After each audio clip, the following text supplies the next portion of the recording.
Qual o significado do anime Neon Genesis Evangelion?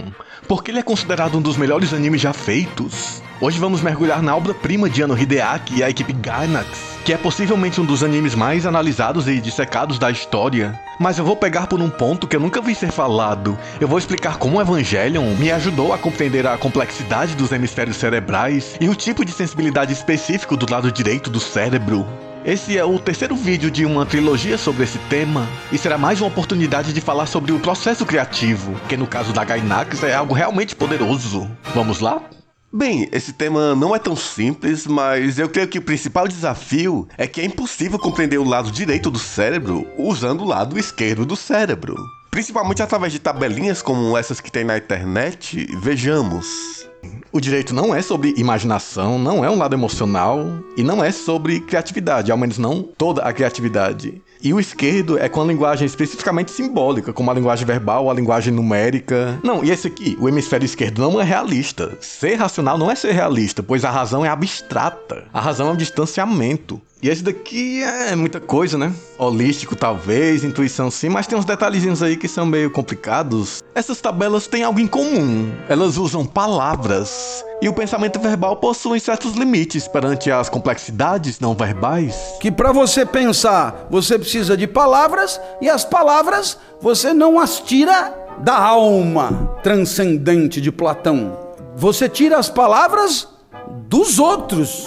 A gente se expressa dentro dos limites da nossa linguagem. O pessoal da neurociência está vendo isso aí direto. A linguagem ela interfere demais, inclusive na maneira como a gente organiza nossos pensamentos. Muda a linguagem, muda a cultura, o pensamento é organizado de outra forma. Basta ver os vídeos que eu faço aqui no canal, onde eu tento falar um pouco da epistemologia, do Japão, todo o animismo que tem na cultura japonesa, e eu sempre vejo os comentários aqui, a galera não conseguindo pescar. É muito difícil entender às vezes. O que o Ocidente valoriza não é o pensamento, mas é um tipo específico de pensamento, que é o pensamento racional, o pensamento causal, o pensamento não contraditório. No meu primeiro vídeo sobre o assunto, eu lancei uma hipótese ousada. Eu comentei que o Oriente, de um modo geral, tende a valorizar o lado direito do cérebro. E isso é um dos fatores que afeta na abordagem perante suas obras e se reflete na produção do que chamamos de cultura pop. Mas hoje eu quero falar do que não pode ser descrito em palavras, uma dimensão mais profunda da nossa capacidade mental, cujo principal acesso talvez sejam as obras de arte. E eu pretendo embasar essa visão a partir dessa grande obra de arte.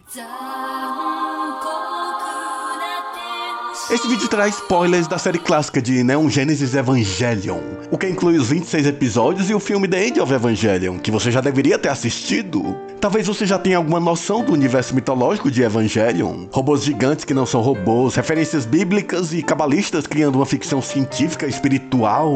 Provavelmente você já saiba que o foco da série, mais do que em batalhas, são nos aspectos psicológicos dos personagens e suas metáforas psicanalíticas, e tem também as questões filosóficas como o bastante enfatizado dilema do ouriço de Schopenhauer, e este em si é um tema bem central. Os ouriços sentem frio e querem se aproximar um dos outros para se aquecer, porém essa aproximação inevitavelmente os machuca. E esse é um dilema cotidiano da vida humana no que se refere à aproximação com os outros. Um dos elementos desse universo de Eva que traduz isso é um escudo energético chamado Atefield, Fiddle, ou Campo AT, que é o campo do terror absoluto.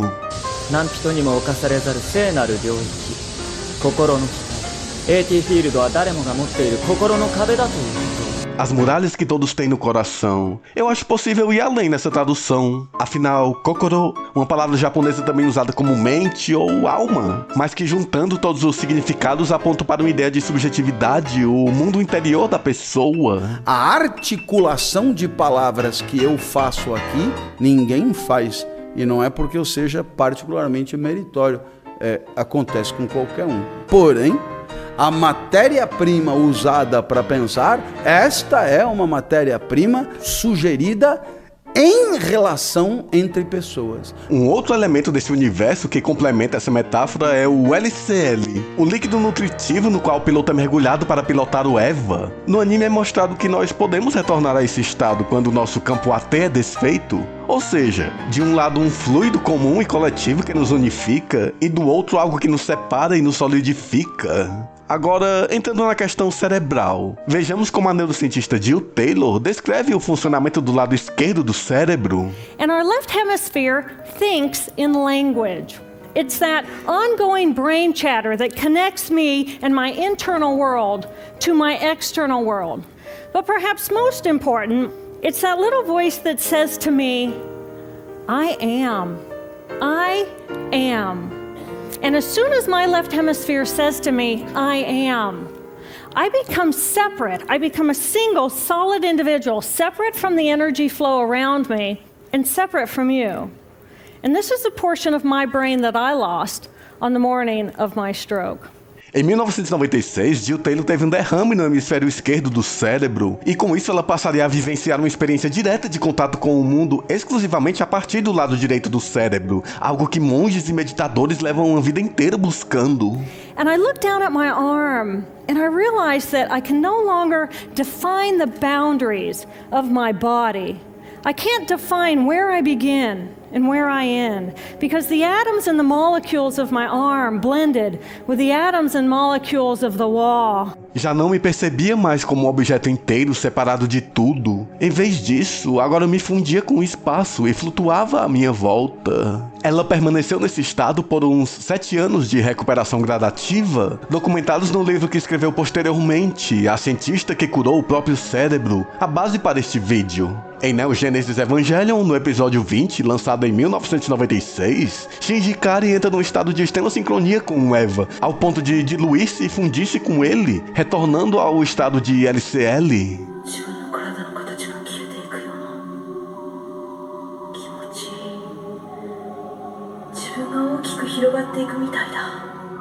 Ao longo do episódio, acompanhamos o procedimento para tentar retornar Shinji ao seu estado normal, o que implica restabelecer o seu ego.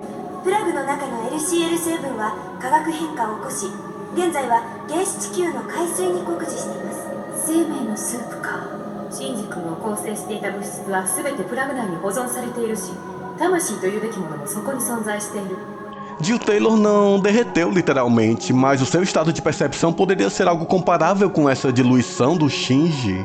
Apesar de ter me alegrado naquela percepção de conexão com tudo o que é, eu repudiava a ideia de não ser mais um ser humano normal. Como existiria como um membro da raça humana, com aquela acentuada percepção de que somos parte de tudo e de que a energia da vida dentro de nós contém o poder do universo? Como poderia me ajustar à sociedade se caminhasse na Terra sem medo?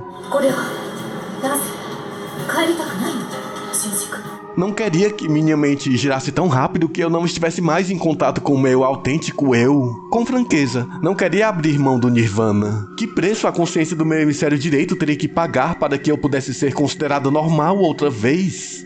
We are energy beings connected to one another through the consciousness of our right hemispheres as one human family. And in this moment, we are perfect, we are whole, and we are beautiful. Pode parecer uma visão muito espiritualista, mas ela como cientista está apenas descrevendo coisas que os cientistas já sabem. Digamos que ela ultrapassou a linha do entendimento intelectual para acessar uma confirmação sensível na pele e no corpo de algo como realmente é. Não é uma ilusão de que ela se fundiu ao todo. Somos nós que temos a ilusão da separatividade. Entendi que no nível mais elementar era um fluido. É claro que era um fluido. Tudo que nos cerca, tudo que nos diz respeito, tudo entre nós, dentro de nós e sobre nós é feito de átomos e moléculas que vibram no espaço. Embora o ego central do centro de linguagem prefira definir o eu como individual e sólido, muitos sabem que somos feitos de trilhões de células, galões de água. E tudo em nós existe em constante e dinâmico estado de atividade. Meu hemisfério esquerdo havia sido treinado para me perceber como alguém sólido, separado dos outros. Agora, libertado daquele circuito restritivo, meu hemisfério direito se regozijava de sua ligação com o fluxo eterno. Existem incontáveis átomos que estão se movimentando o tempo todo. O movimento é constante, tudo se interligando com tudo. Porque isso aqui não está isolado do ar, da tensão de forças, da força desse prédio. Isto só existe em relação às galáxias inteiras que atuam sobre isso aqui. Só existe a complexidade. Só existe a complexidade. Entende então que o hemisfério esquerdo simplifica essa complexidade através de racionalizações, recortes do que ele permite existir dessa realidade? Isso ocorre através do ato de interpretar, racionalizar, analisar, julgar, criticar, ou seja, tudo isso que a gente acha o máximo fazer. É por isso que é tão difícil inibir esse lado. A linguagem separa, mas o corpo junta. Por que trazendo o corpo para a linguagem a gente traz a contradição? porque o corpo é vivo e tudo que é vivo necessariamente é contraditório. A tradução da linguagem é necessária e boa e tudo de bom, mas ela é menor do que a sensação. Então, como fazer para que o meu pensamento seja mais intenso? Demorar nas sensações sem palavra. Uma das referências de Evangelion é a Cabala, esse elaborado sistema simbólico de explicação do mundo. A Cabala frequentemente explora a dualidade e a polaridade de um modo até similar ao Yin Yang. Quando uma obra de arte ela é considerada bonita? Uma pessoa que chegar pra gente aqui com um quadro todo branco, oh, que lindo, não tem sabedoria nenhuma. Onde está a arte do artista? A beleza de um quadro está em colocar o contraste em harmonia. Aparentemente, se tem coisas que estão em contraste, não dá para colocar em harmonia, não dá. Porque a definição de bondade é contrária de severidade. Preto é o contrário do branco. Por que aquele cara consegue colocar em harmonia? Sabe por quê? Porque ele conseguiu encontrar o vazio que une os dois. Em outras palavras, a origem da bondade e da severidade é a mesma. A origem do branco e do preto é o mesmo. A origem do clássico e do moderno é o mesmo. Então ele precisou chegar no não estar para ele conseguir colocar aquilo em harmonia. É aquela magia que só o artista tem, que justamente porque ele não vê a coisa tão quadrada, porque ele não vê que a coisa é contraditória, por isso ele consegue colocar aquilo em harmonia. O que é esse vazio? Esse vazio é a humildade. É só quando o homem tem essa serenidade de base, aquilo que Sri Han chamava a base negativa da consciência, que é a humildade, generosidade, a harmonia, que permite que a consciência levante voo e vá na essência das coisas, penetre no mistério das coisas. Olhe para uma floresta e veja mais do que lenha. A humildade de uma pessoa, ela é capaz de colocar conceitos totalmente contrários em harmonia. Ah, pois aí tu tá lascado, seu desumilde. Tem um ego gigante com esses vídeos pretenciosos e aquele jogo que... Espera, seu juiz. Isso é uma avaliação consciente ou é um rótulo pronto para artistas que você não entende? Se eu sei fazer uma palestra, eu não posso dizer pra vocês. Eu tenho que dizer, não, gente, ai que isso. Eu não, gente, imagina. Em 1998, o Ano Hideaki embarcava em um novo projeto criativo após a conclusão de Neon Genesis Evangelion. Ele passaria a dirigir a comédia romântica Kareshi Kanojo no Jijou, ou se preferir, Karekano. É uma adaptação do mangá de Tsuda Masami, mas infelizmente o anime não chegou a ser concluído por conta de diferenças criativas. Apesar da história original não ser de Ano Hideaki, ele conseguiu enfatizar na obra as questões que lhes são pertinentes, sinalizadas na primeira pergunta do anime: como os outros me veem?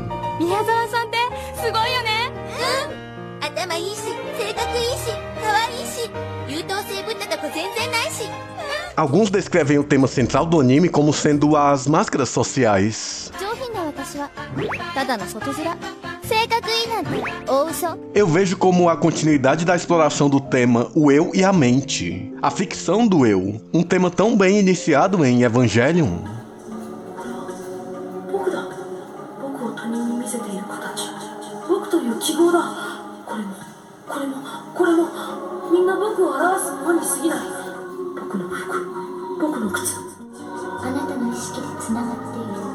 O eu verdadeiro é uma investigação clássica da filosofia. Torna-te quem tu és, nos aconselha Nietzsche. Mesmo que seja bizarro, complementa Pitt. Tá, mas olhando assim pra gente que é ocidental, isso pode cair naquela coisa de seja você mesmo. Não ligue pro que os outros pensam, mas ainda existem camadas a se considerar. O eu é produto da moral, mas nós temos uma coisa aqui que não é o eu, porque o eu é CPF e identidade, né? Carteira assinada no trabalho, né? Casa própria. O eu é a estrutura, é o que você pode nomear. É muito engraçado. A gente já tem um padrão do eu, né? Onde moro, com a profissão, quantos filhos. O si mesmo é infalável. Se você quer falar o seu si mesmo, você tem que inventar uma palavra, porque o seu si mesmo é só seu e é incomunicável. Mas existe mesmo um eu real puro ou ele é sempre uma construção? E quanto do outro há nessa construção? O significado do teu nome na sociedade definitivamente é definido numa festa que você não foi convidado. O discurso sobre você vai ganhando uma certa autonomia em relação às tuas intervenções, o que é absolutamente desesperador, porque você gostaria de deter o controle sobre o que pensam de você. mas o que pensam de você é uma construção social que esmaga suas tentativas de controle. Ano Hideaki é um diretor japonês que se expressou artisticamente através de seu contexto cultural e do zeitgeist que o permitiu. Mas qual será o abismo entre essa cultura que eu atravessava e o nosso contexto atual? Os ocidentais veem os objetos do ponto de vista do interlocutor. Isto é chamado de perspectiva interior, ou perspectiva de primeira pessoa. Por outro lado, os orientais veem a si próprios pelo ponto de vista dos outros. Isso é chamado de perspectiva exterior, ou perspectiva de terceira pessoa. O que os outros pensam deles é mais importante do que a sua própria avaliação. Assim, os orientais são geralmente muito sensíveis ao julgamento dos outros.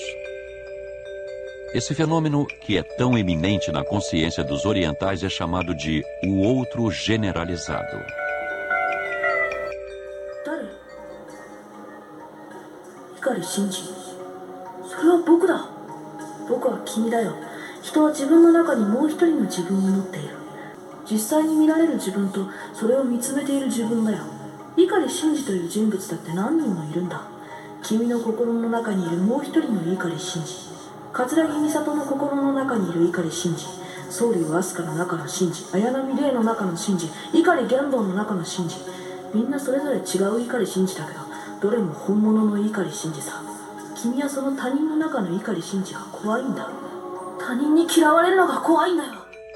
O reflexo na mente dos outros da imagem que você tem de si mesmo é o outro generalizado.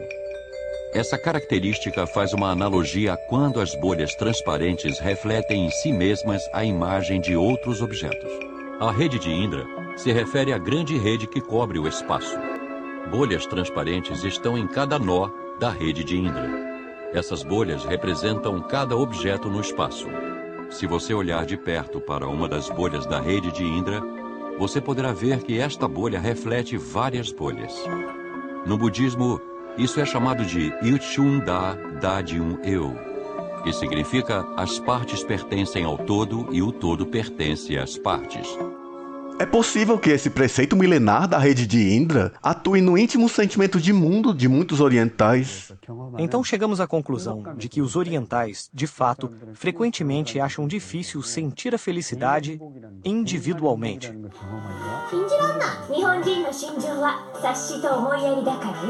Parte da mensagem de Hideaki Anno sobre amar a si mesmo e ser um indivíduo pleno talvez soe redundante no contexto ocidental, principalmente para as nações imperialistas. Na cultura americana, a individualidade é um valor supremo.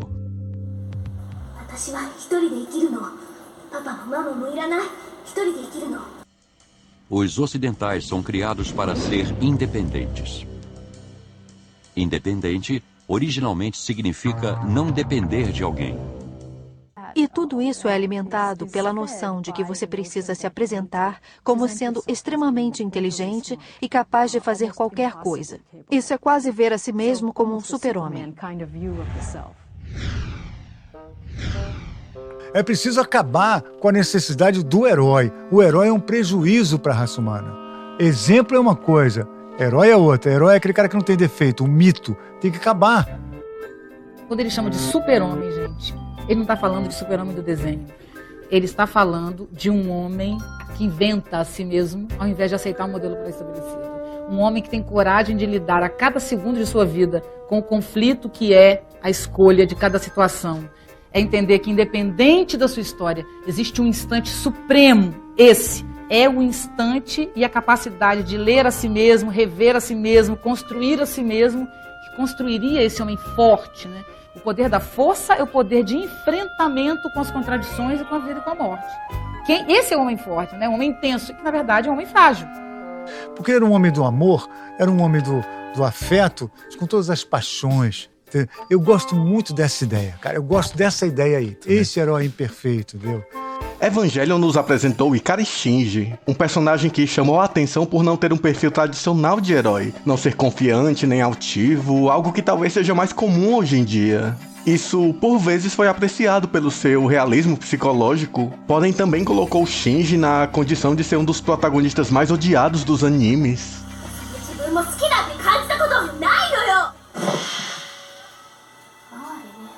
Eu particularmente não me identificava com o Shinji. Eu não me via como alguém que só faz o que os outros mandam. Eu não era sem iniciativa. Eu busco o que eu quero com um afinco até obsessivo. E eu nem cogito fazer algo sem paixão. Mas o fato dele ser tão odiado me incomodava. No fundo eu sentia que para um olhar externo eu poderia ser tão odiável quanto ele, por não corresponder a certas expectativas. E o Ano Hideaki é muito eficiente em mostrar o tipo de sentimento avassalador que é o ódio por si mesmo.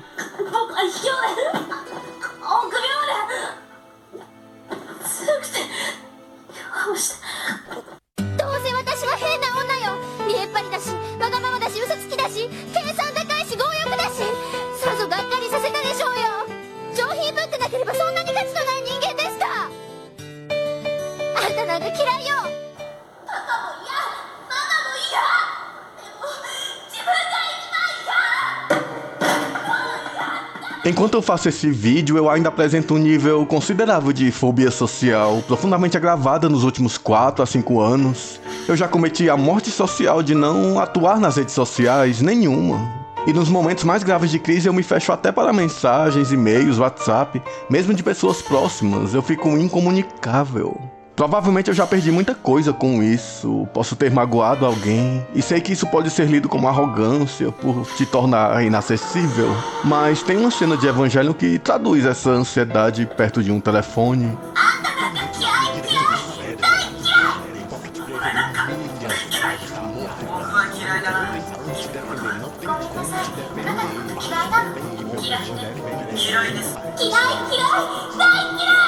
Esse tipo de ódio pode não ser real, mas existe algo de muito preciso no dilema do ouriço. Ele subentende que as pessoas se machucam ao chegarem perto, mas não é por maldade de ninguém. Não é que as pessoas queiram prejudicar umas às outras.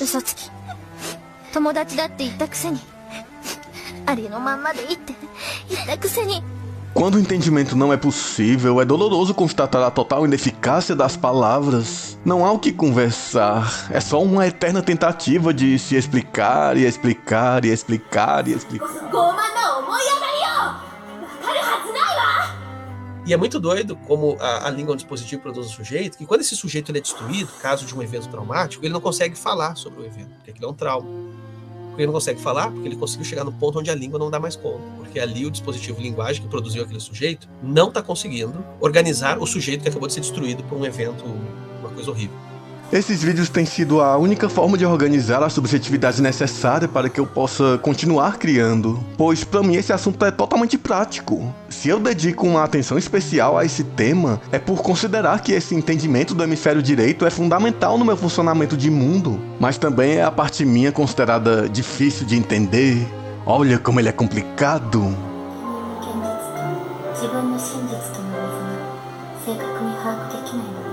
O tipo de arte que eu me sinto instigado a fazer, no caso animação e games, são obrigatoriamente produções coletivas. A liberdade criativa nesse caso é uma conquista conjunta de sincronia entre os envolvidos.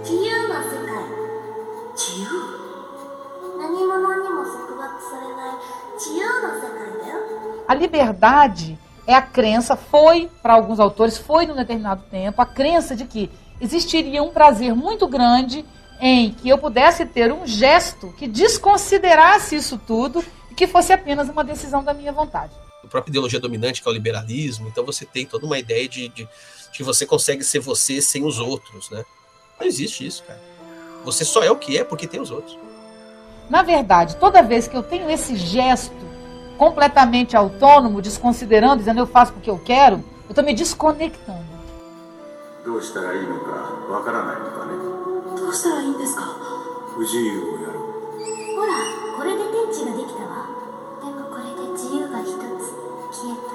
O limite, ele é necessário para ser quebrado e para ser necessário de novo, para ser quebrado e para ser necessário, e assim vai. Evangelion é arte, mas o que o torna tão arte? Como classificar a articidade da arte se sobre ela não há conceito? O que há por trás? O maior poder que você pode ter é o poder de classificar o mundo em função de critérios que te sejam vantajosos. Não sei se você entendeu. Toda a categorização do mundo é arbitrária. Portanto, algumas coincidem melhor com o que você pretende e outras coincidem pior.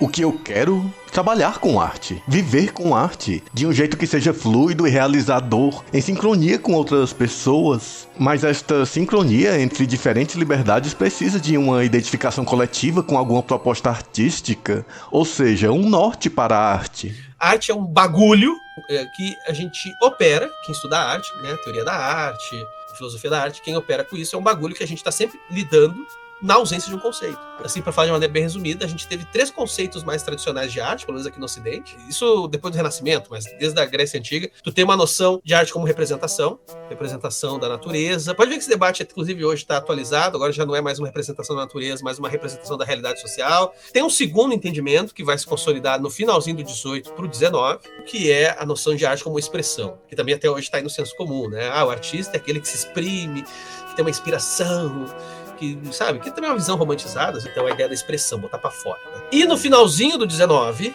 tu vai ter uma ideia muito, muito consolidada de arte como forma. Arte é forma. Essa noção de arte como forma, ela foi muito importante porque ela conseguiu ser muito mais inclusiva do que as outras. Por exemplo, a arte figurativa tinha muito mais status que a arte decorativa. Depois que tu passa a pensar a arte como forma, as decorativas passaram a ser consideradas. A noção de forma foi muito importante. Só que ela entra em crise nos anos 60, porque basicamente o debate é aí o conteúdo, o que delimita essa forma, o que é a forma arte, o que é a forma não arte. Se alguém disser pra vocês, não, mas a arte é porque o cara comprou uma versão, o cara tomou uma posição, diz, não, pra mim a arte é isso, ou com base em autores XYZ, é isso, pode ser, aí é uma escolha sua. Mas se a gente for pensar uma coisa que vai além do seu umbigo, não tem conceito de arte. Arte é um negócio que a gente opera sem conceito. Pera, o meu umbigo disse algumas coisas. De fato, eu não tenho um conceito pra arte. Definir em palavras é coisa do intelecto, do lado esquerdo do cérebro. Arte é uma palavra que tenta capturar um fenômeno da cultura que antecede a sua criação. Considerando que os hemisférios cerebrais sempre fizeram parte de nós, é possível que eles tenham se manifestado de diferentes modos através da nossa história humana. Desde o início você vê uma busca de significados em termos de ordenações. Quando se fala em arte como representação, também se pensa em mimeses, ou imitação da natureza, entendendo isso como copiar a aparência da natureza. Porém, isso também pode ser entendido como imitar o funcionamento da natureza, a sua lógica interna, o que implica em algum nível de alinhamento interno com o natural. Na chamada medicina oriental, o corpo humano é comparado a um pequeno universo. De acordo com a medicina oriental, os humanos são saudáveis quando eles vivem de acordo com as leis da natureza. Isso é bem diferente aqui no Ocidente, né? Que a gente tem até construções como homem e natureza. A natureza é o objeto, nós o sujeito, que penetramos a natureza.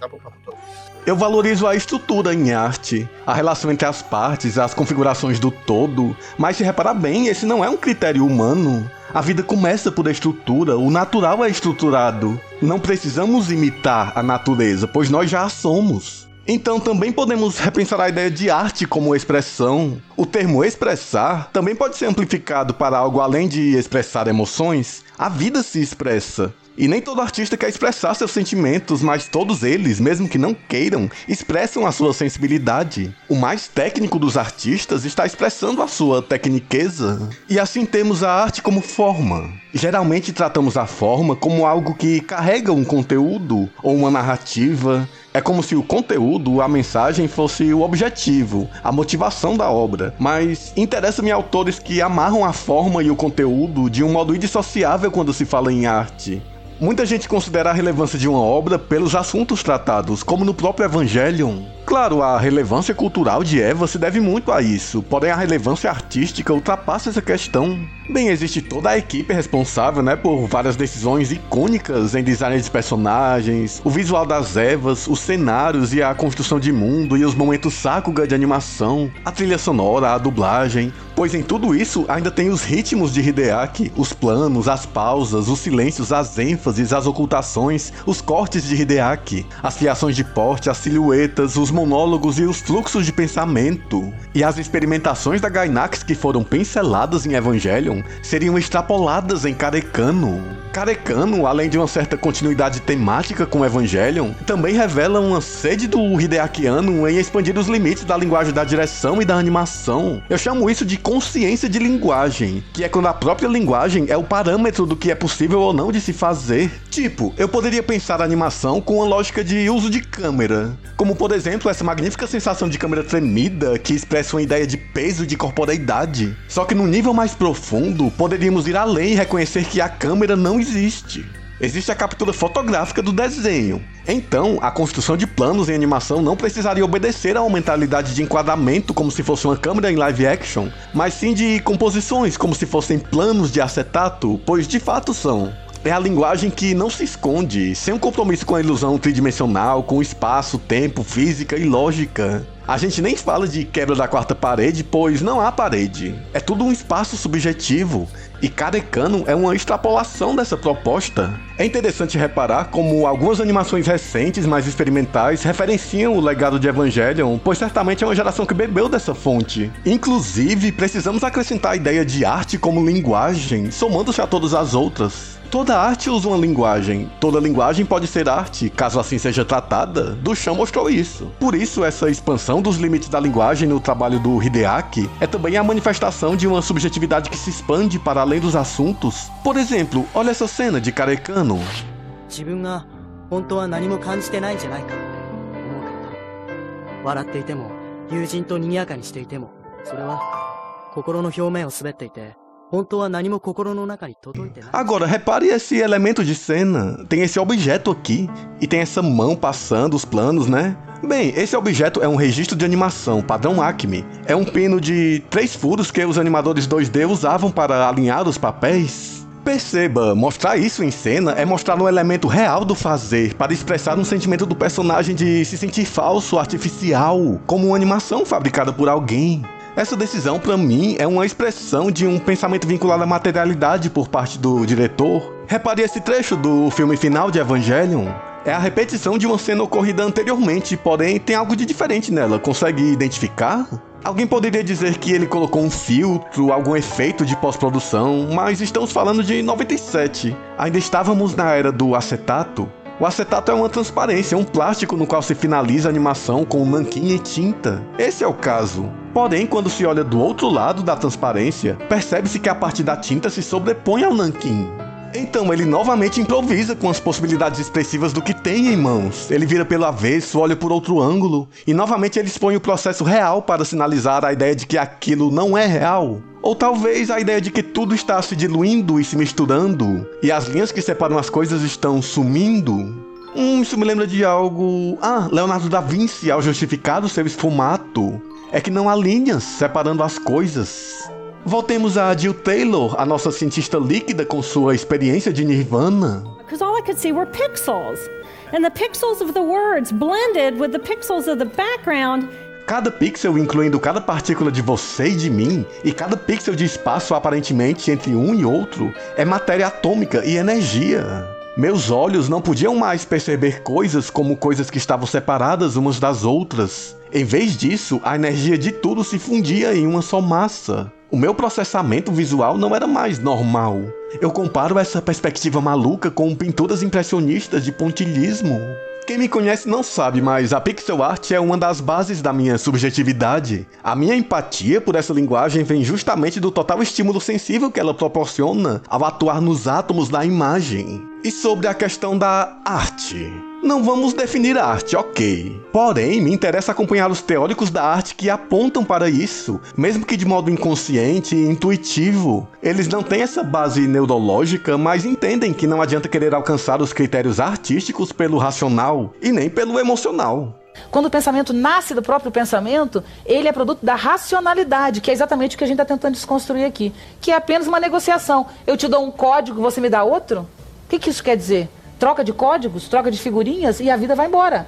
Vejamos, Ferreira Goulart, quando ele diz: o artista é um homem que quer romper a sua individualidade, os limites dela, porque ele sabe que é mais do que aparenta. Enfim, o particular, seja coisa, seja gente, é a solidão. Mas o artista sabe que ele é uma expressão da humanidade e que cada coisa é uma expressão do universo. O artista quer mostrar que cada coisa está ligada a todas as coisas e que ele é parte desse todo. Bem, isso grita lado direito do cérebro. Aí você diz, poxa, eu conheço vários artistas e nenhum pensa assim. Ok, mas quem disse que isso é consciente? É mais como uma busca a partir do gesto, do fazer. E tem a Feigenstrauer, que eu menciono constantemente. O vídeo que eu fiz sobre Picasso, Guernica e Teoria do Caos é algo que só poderia ser assimilado em profundidade pelo hemisfério direito. E nele eu cito o Ed Catmull da Pixar. Ele aqui sabe disso. Ele tem o conhecimento dos hemisférios pelo livro da Beth Edwards e dedica uma parte do livro, Criatividade S.A., para falar disso. E a Susan Sontag, queridinha dos cineastas, porque ela se posiciona contra a interpretação e o que significa afirmar que o mundo é um fenômeno estético. Abre aspas, pois o sentido no qual uma obra de arte não tem conteúdo não é diferente do sentido no qual o mundo não tem conteúdo. Ambos existem. Ambos não necessitam de qualquer justificativa, tampouco poderiam ter alguma. A justificativa é uma operação da mente, que pode ser realizada somente quando consideramos uma parte do mundo em relação à outra, e não quando consideramos tudo o que existe. Um outro que mergulhou nisso foi o Stephen Nachmanovitch, um músico autor do livro Ser Criativo. Ele diz: há belezas que retratam e desencadeiam emoções, há belezas que retratam e desencadeiam ideias. Porém, mais profunda que essas, e não podemos deixar de pensar em Bach, há belezas que evocam as origens do ser, e se a compararmos com as emoções e as ideias, estas parecem efêmeras. Em Evangelion, o Hideaki usa uma composição do Bach na luta final da Asuka contra a série Eva. É uma escolha interessante, visto que a abordagem comum tentaria tornar esse um momento de ação épico, grandioso e tenso, mas o que existe é uma música de paz, uma serenidade lamentosa, como se o vazio da morte já pairasse ali. Ainda sobre o Stephen, ele defende que existe algo de biológico na arte, no reconhecimento da beleza ou da qualidade.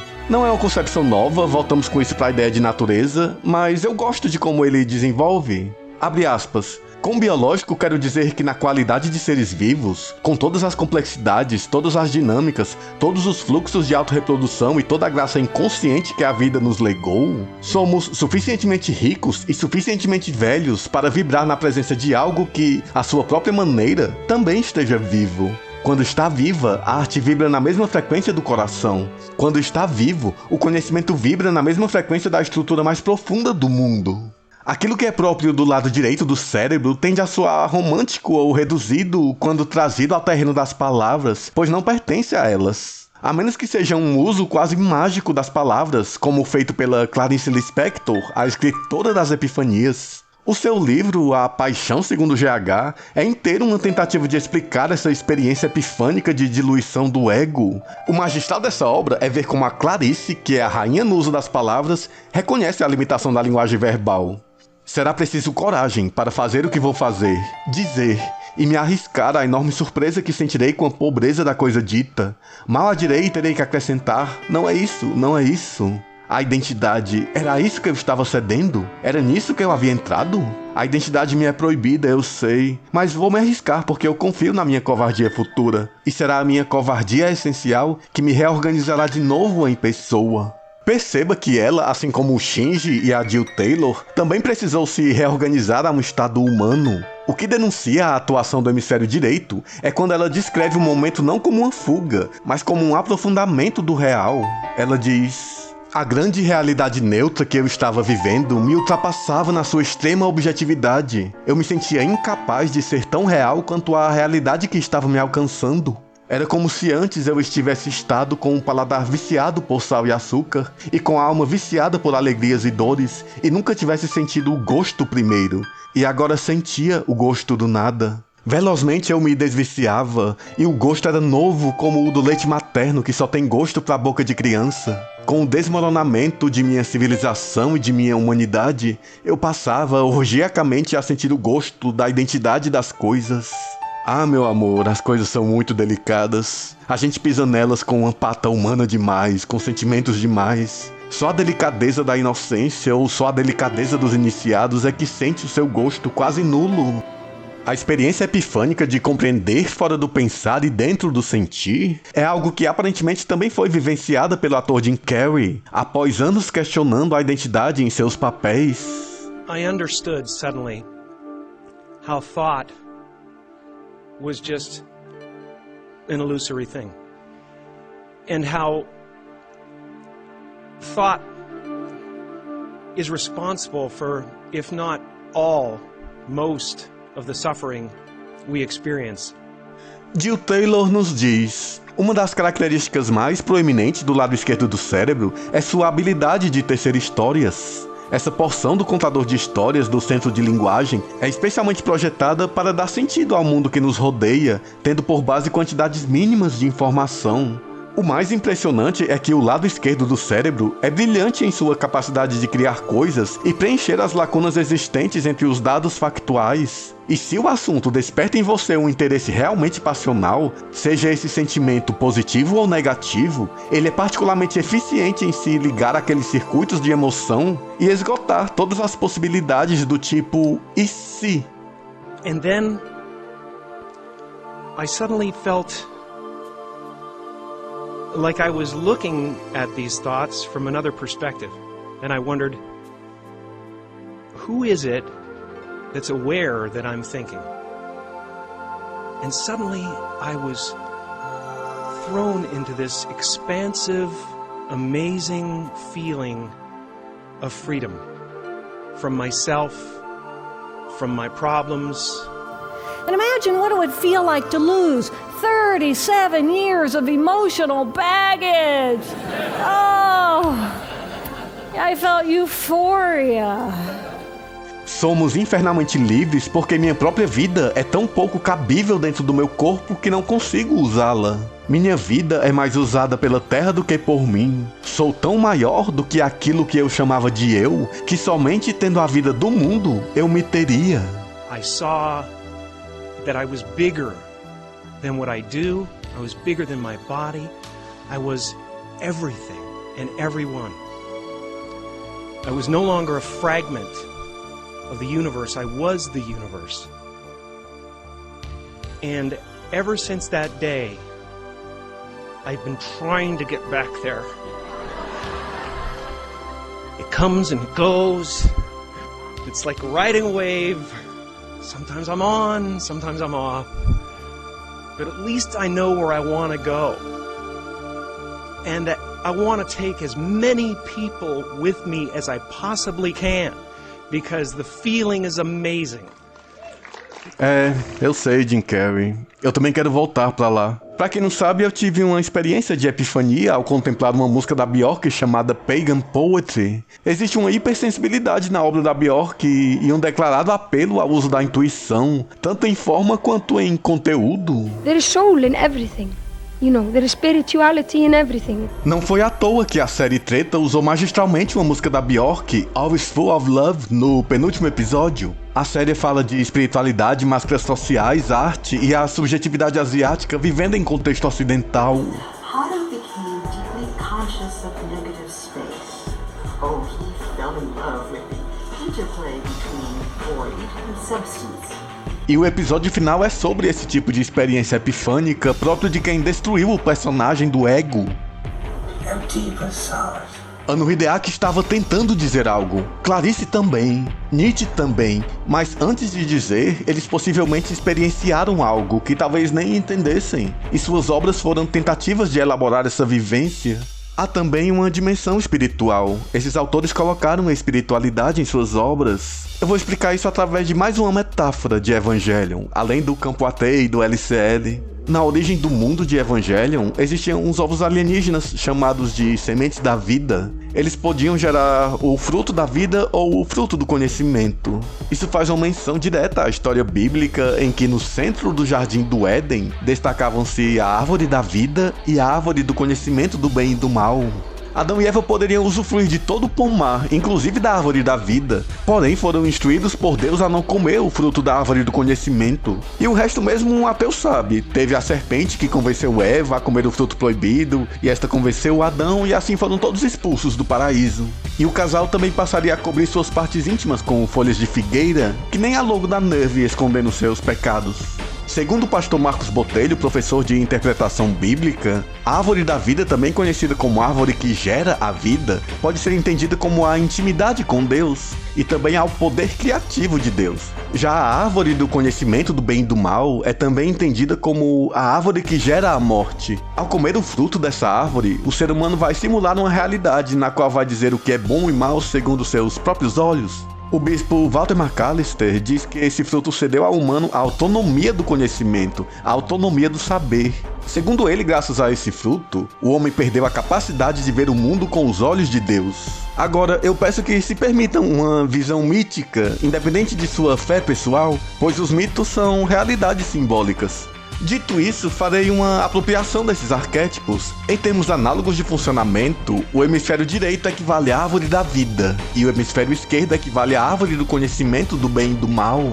Vejamos, dentre inúmeras coisas, o hemisfério direito é relacionado ao momento presente.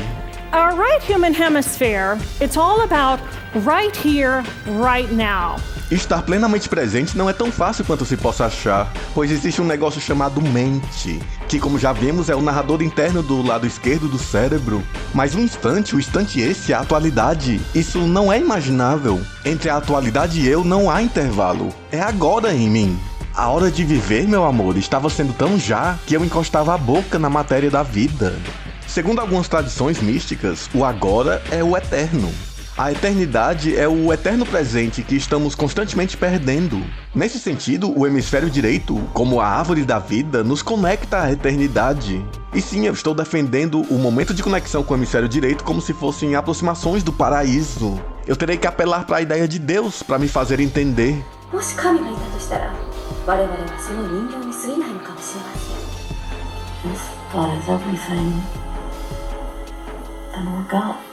Independente da crença, a Clarice Lispector, ao falar de Deus após a Epifania, se vale pela riqueza literária, da qual retira os fragmentos a seguir.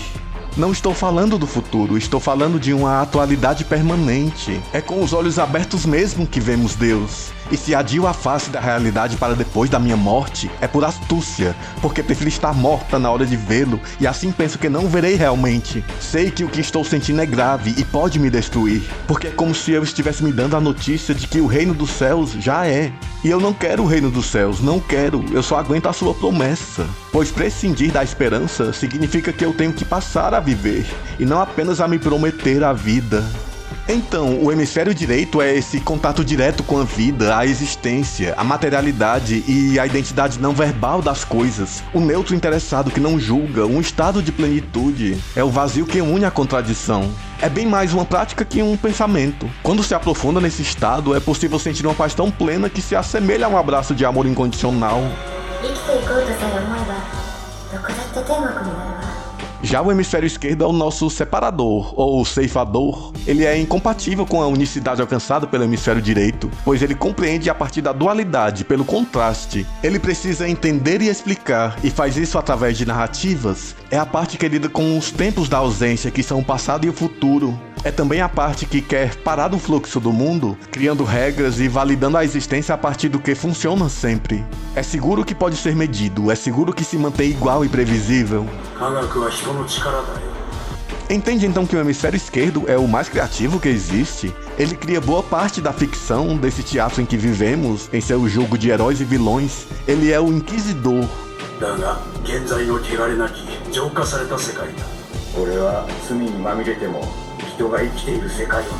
Quando Adão e Eva mordem o fruto, a primeira coisa que eles negam é o corpo. Negação do corpo, negação das sensações que levam ao erro e ao pecado, negação do agora, do aqui, negação da contradição e do conflito, negação de tudo que se transforma e construção de uma imagem idealizada de si mesmo e do outro. Nós vamos ter uma divisão do mundo em corpo e alma, uma supervalorização da alma, que seria o espírito, o pensamento, a representação, contra o corpo, que não é apenas o corpo humano, mas qualquer corpo. A materialidade, o acontecimento, a ação é desvalorizada, o presente. E o que é valorizado? O planejar, o idealizar, o imaginar, o calcular, o contornar. Não Gênesis Evangelion tem a mente humana como um tema em evidência. Com isso, a obra passeia por inúmeras criações da mente humana: ciência, religião, filosofia, psicologia, psicanálise e arte. A arte em Evangelion não é um assunto, mas é o próprio anime feito. O aspecto da arte que eu defendo é aquele que me aproxima da árvore da vida, ou seja, da plenitude da existência e do paraíso interno, que na verdade é externo, e cuja via de acesso é a intuição e a sensibilidade.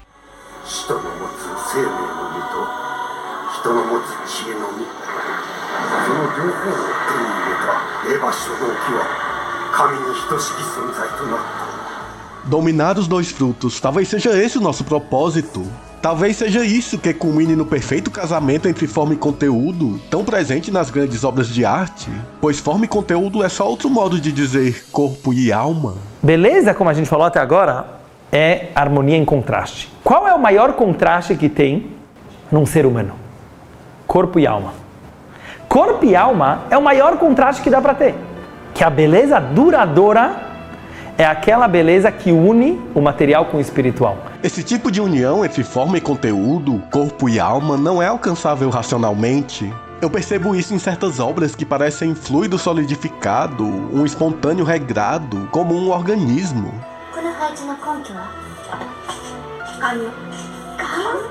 Interessa-me compreender aqueles que conseguiram fazer isso coletivamente, com equipes intuitivas, adaptativas e experimentais. Pois Evangelion é sim uma obra bastante intuitiva e muito beneficiada pela flexibilidade e mente fluida de Anno Hideaki. Nas palavras do próprio: o desenvolvimento de Evangelion me dá a sensação de um show ao vivo. Qualquer que seja a história ou o desenvolvimento dos personagens, eu os fiz sem um plano. Por falar em improvisação, quando adicionei o projeto de complementação humana que aparece no segundo episódio e que se tornaria o fulcro, pivô da trama, ainda não tinha ideia do que ele iria complementar. Be formless, shapeless, like water. Tudo que é do hemisfério direito encolhe quando colocado em palavras, soa meio bobo, romântico, papo de coaching, conto de fadas, é tudo mal interpretado.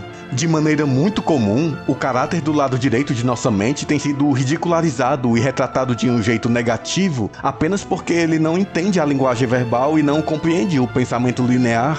A personalidade do hemisfério direito é rotulada como incontrolável, potencialmente violenta, imbecil, desprezível e ignorante, que sequer é consciente e cuja ausência só nos beneficiaria. Em amplo contraste, o hemisfério esquerdo tem sido considerado linguístico, sequencial, metódico, racional, sagaz e o assento da consciência.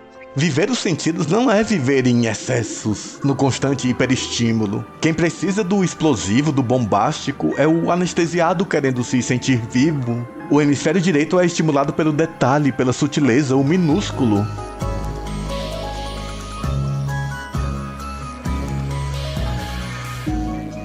A consciência da linguagem pode sacudir o mundo inteiro de uma pessoa, visto que a linguagem molda o que conseguimos perceber. Então, enxergar o real da arte pode ser mais revelador do que olhar apenas os discursos e mensagens. Eu tô me sentindo muito solitário tentando falar sobre isso e principalmente viver à altura disso. Eu não tenho uma bolha, um grupo, uma panelinha ou um espaço seguro onde essas percepções são abordadas e bem-vindas. E como ser alguém confiante assim, carregando algo sozinho?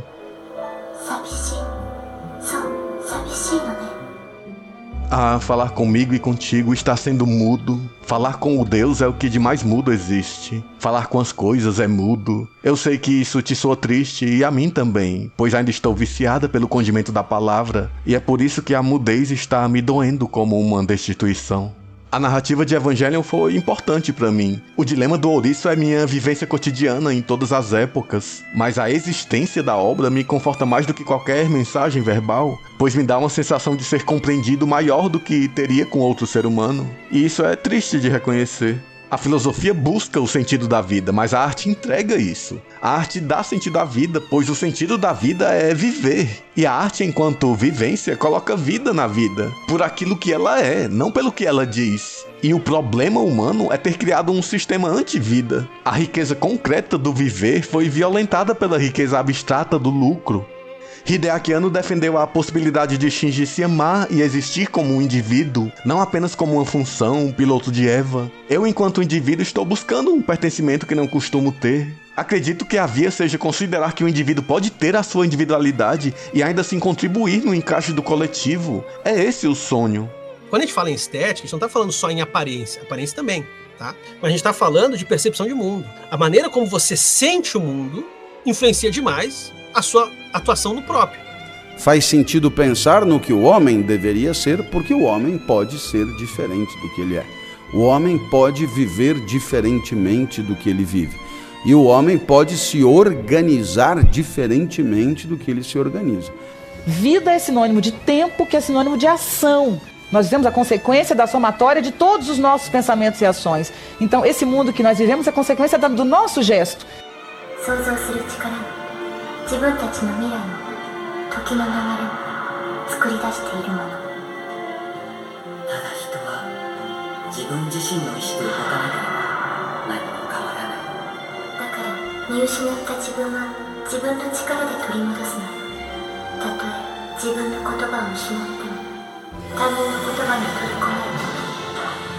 Então eu me apropriei das palavras dos outros para formular minha mensagem e sou grato a todos por isso. Talvez não faça sentido agora por ser algo muito indizível, porém não é invisível. Espero que algum entendimento possa surgir posteriormente em algum momento de contemplação e espero que estejam abertos a isso. And I pictured a world filled with beautiful, peaceful, compassionate, loving people who knew that they could come to this space at any time. And then I realized what a tremendous gift this experience could be. What a stroke of insight this could be to how we live our lives. And it motivated me to recover. Eu espero mudar também, talvez superar essa fobia social, parar de pedir desculpas por existir e não mais sentir vergonha por falar de sensibilidade e nem me sentir culpado por não ser compreendido. E que eu não tenha vergonha de pedir um joinha pra você que chegou até aqui nesse momento do vídeo. E eu peço ajuda para que ele chegue em outros fãs de Evangelion ou entusiastas de um debate artístico. Ou talvez aquela pessoa que você acha estranha e não compreenda as suas ações. Talvez ela apenas tenha um hemisfério direito como dominante. E é isso. A gente segue aprofundando e parabéns a todos nós. Abraços. Let me see what spring is like on Jupiter and more. In other words, darling, kiss me. Fill my heart with song and let me sing